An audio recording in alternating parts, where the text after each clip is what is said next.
Raider Nation, what's going on? You're watching the Raiders Report, and today's winners and losers for the Las Vegas Raiders against the Jags is presented by Panda Subs. If you guys want to get into awesome shape, use promo code Hall of Fame. That's right, we got the special promo code for y'all. 25% off at pandasubs.com. I recommend trying their brand new Burn 2.0. It just sheds the fat right off you. So what I figured I would do today is go through my top 5 winners and my top 5 losers in the Raiders Hall of Fame game, which went down on Thursday. Jeremy Chuggs and I broke it all down for you, and hopefully you had a good time. So the way it's going to go is I'm going to go from 5, work my way down to 1, and because I wanted to, throw in a few honorable mentions. Let's go to number 5 here on my list. It's Bryce Cosby, and personally, I was pretty impressed by Cosby, and realistically, from top to bottom, the Raiders secondary, I thought, hung really well with a lot of the Jags receivers. And for Bryce, this is one of these roster bubble players. I don't think he makes it. He's a UDFA,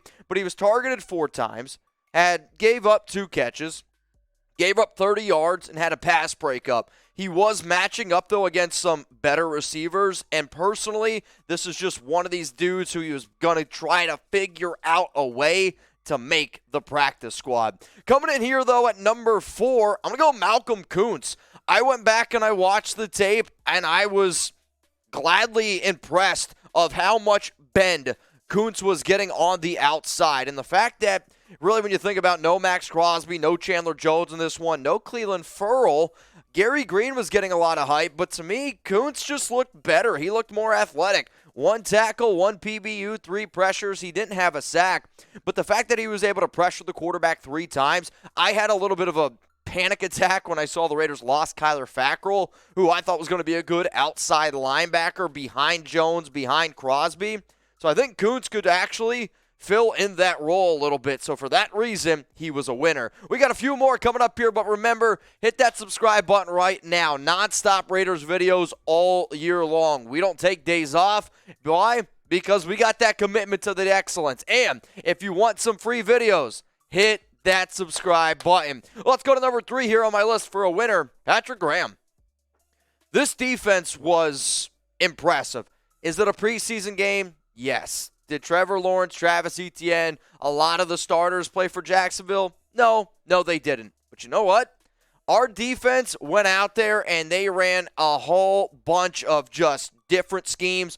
3, 4, 5 fronts. I thought the corners stuck really well. We were getting good rush without really blitzing all that much. And even when we did bring blitz, they were pretty exotic. Anytime you can pitch a shutout in the first half when your better defensive players, I'll call them, are out there on the field, that, to me, deserves a round of applause. Let's go to number 2 here for my winners against Jacksonville, Jarrett Stidham. Jarrett Stidham was head and shoulders, not a sponsor, better than both quarterbacks, Nick Mullens, Chase Garbers. And he also was able to get a rushing touchdown on top of that. 8 of 15, 96 yards. Mullens fumbled a snap. Garbers, to me, looked like a young player who has some arm talent, but the mechanics are really raw. They're not very good. And if Stidham's out there using the offense and doing exactly what is given to him, I was impressed by the amount of screens that were set up. I was impressed by just the overall ability of Stidham understanding the offense, and he was able to command the offense. That makes him a winner. Coming in here at number 1, it's Alex Leatherwood, and I'm not saying that Leatherwood played amazing. Leatherwood played good, but he's the biggest winner because you guys are going to find out Brandon Parker, hint, hint, wink, wink, nudge, nudge, is going to be one of my losers. And in 18 snaps, he had a 72.2 overall grade according to the PFF, a 78.9 run blocking grade, which is why I've always said, to me, Leatherwood just looks like a better run blocker because, to me, again, he's built more like a guard. He did struggle in some passing situations with that 60.9 grade. I was pleasantly surprised by Carmen Brasillo because they kept trying to help out Leatherwood.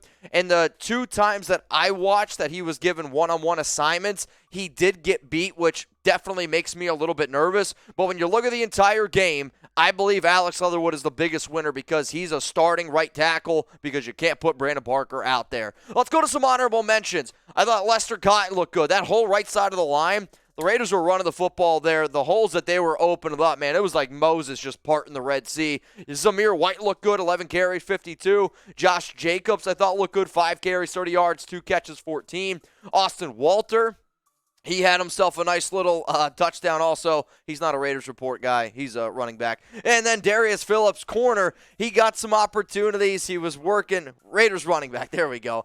Darius Phillips, we're still tipsy. Now, Darius Phillips out there I thought played pretty well on the outside. And his special teams ability was pretty impressive as too. All right, y'all. So who was the biggest winner for the Raiders? And there's no right and wrong answer, and I'm sure we're going to get a lot of different answers here, but that's what the Raiders Report's about. Giving you free content, but also it's about the interaction. So I'm going to be looking in the comments who was the biggest winner. If you're trying to become, I don't know, a contestant on The Biggest Loser, maybe, who knows. Get your hands on some Panda Sups products right now. I have been crushing the thermogenics, and if you use code Hall of Fame, you're actually going to save 25% off. The code is going to be available for you all in the description and in the comment section of today's video. Some of you are like, why would I take thermogenics, and what is it exactly? It's essentially a fat burner, but the reason why I love their new and improved Burn 2.0 is because not only is it a fat burner. Imagine you take a scoop of this, you mix it up in water, you're sitting at work, you're going to burn a lot more calories by literally doing nothing. When you work out, dude, the fat just falls off you. You can replace your energy drink, replace your pre-workout, and it's a nootropic. For those that don't know what that means, it's like legal Adderall is how I would explain it. It locks you in. You're focused at work. You're burning calories. It's an awesome, awesome product, and I want you to try it at pandasups.com. Speaking of trying to become a Biggest Loser, let's talk about the Raiders' biggest losers, because even though the Raiders played a good game, I mean, realistically, it was kind of hard to get, and I did. I got nitpicky because that's what I have to do as the Raiders Report host. But coming in here, the first loser, I'll say it was Kenyan Drake, and he did get injured. He's going to be fine. It was a little bit of a hand injury. But 5 carries, 9 yards. Amir Abdullah was able to find the end zone. Josh was able to run the ball well. Walter, I thought, looked good. Zamir White ran the ball well. And then in terms of catching the football, because Kenyan got hurt, he wasn't really able to get going. But even in all these other situations when the backs were on the field, McDaniels, Bo Hardigree, I thought they did a good job of getting these players into open space. Drake, for that reason, to me, looked like the worst running back out of them all. I'm not saying he's the worst, but he had the worst performance. That's why he's a loser. Let's go to number 4 here. This one kind of breaks my heart because I have been all on board of the Darien Butler hype train. Hell, I might be one of the leading commanders out there. And for some people, which I have already seen it happen, they look at the box score. They see Darien Butler led the Raiders in tackles with 6. You're right. However, he really, really struggled in coverage. And when I thought about, okay, for a young man like a UDFA, yes, it's important to make your tackles. No doubt about it. But if you're getting picked apart in the secondary in today's NFL, that's where I got an issue. He played 26 snaps. He dropped back into coverage 23 times, though. He was targeted 5 times, gave up 5 catches, gave up 43 yards. When he was out there on the field, the Jags were targeting him. For that does make him a loser because he is that roster bubble candidate. Number 3 on my list here is going to be Demarcus Robinson, and it's not really anything that Robinson did. I'm not going to sit up here and really judge the wide receivers because Derek Carr wasn't out there on the field. He saw 2 targets, I believe, brought them both in, 2 catches, 17 yards. Not that big of a deal. But if you didn't watch the game, you're not going to be able to understand what I say here because what the Raiders did, they put some starters out there on the field, right? And from day one, I've been saying this, I don't think that Robinson is going to be that receiver next to Devontae, next to Hunter Renfrow. I have been all on board on Keelan Cole, who had a catch for 31 yards. But I would have thought that maybe Robinson in the beginning had an extra leg over Matt Collins, had an extra leg over Tyron Johnson.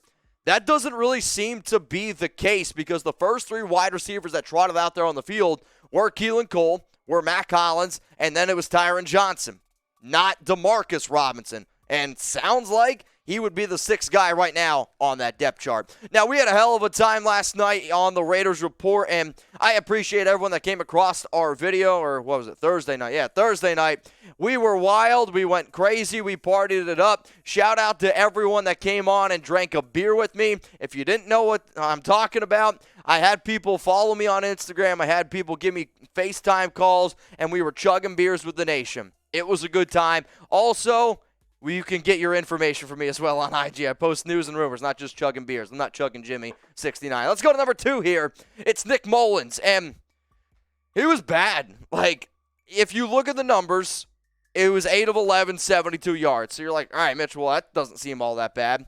He fumbled the first snap, which was absolutely on him. Luckily, he was able to recover it. He just looked skittish back there. He didn't look like he had true command of the offense, and I don't say this, I don't think I've ever said this, honestly. He made Jarrett Stidham look good. Like, there was a clear, distinct difference between Jarrett Stidham and Nick Mullens, and I don't know if he got benched, right? Because it was Jarrett Stidham, they went to Nick Mullens, then they went back to Stidham, then they went to Garber. So I don't know if it was like that's how bad he was, but if you watch the game, it wasn't pretty. These yards are from running back screens. That's what those yards are from. Coming in here at number 1, no surprise. Anybody who has a pulse and watched that game knew that Brandon Parker was the biggest loser, and it was frustrating because I sent out a tweet a few days ago that said if Brandon Parker if it's his job to lose, that should be a Halloween costume because it's terrifying. And I have people in my DMs, people are saying, oh, he's going to be better this season. He's been working on his footwork.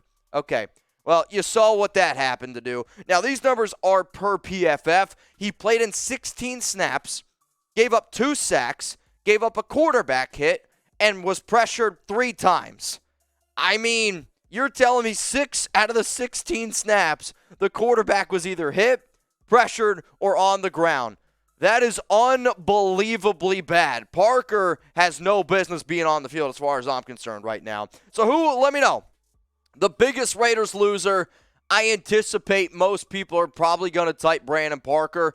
You might see a few Nick Mullens thrown in there as well. But I want to know from every single person who's watching because, well, you made it this far in the video, so go ahead, let me know. All right, let's go one more time here. The biggest Raiders winners and losers against the Jags. If you want to take a screenshot of this, please post it on Instagram.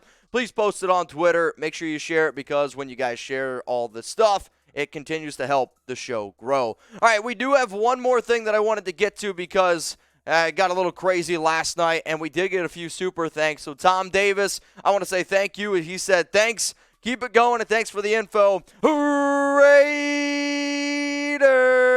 And then Fabian, thank you, Mitch. The best Raiders news ever. And I always tell people that we keep the show going here. We do a lot of content, but don't take it from me. Take it from the real ones out there. Hit that subscribe button right now. And if you made it to the end of the video and you are a real one here around the Raiders Report, I want to see RO for L's, which stands for Real Ones for Life, down in the comments, or just spam Real Ones. Because if you made it this far, that tells me that you're a real one around here.